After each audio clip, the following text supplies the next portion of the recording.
Welcome everyone, let's force a restart in our Samsung Galaxy Z Fold series. So all you want to do is you want to find the power button and the volume down key.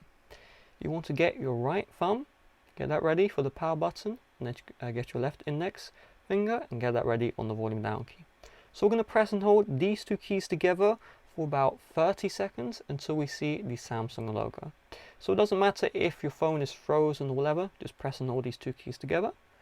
If your phone is frozen, you won't see this menu. Just keep these two keys held down. Do not release, whatever happens, okay? If you release either key, you will need to repeat the entire process. So just keep these keys held down. Right now I'm still pressing. You may feel a little bit of strain, but that's just how it goes, holding these keys. Just keep on holding. Do not release. When you see the Samsung logo, you can release, and the force restart has been done. So now your Z Fold 4 will boot back into regular mode. And with that being said, thanks for watching. See you guys later. Bye bye.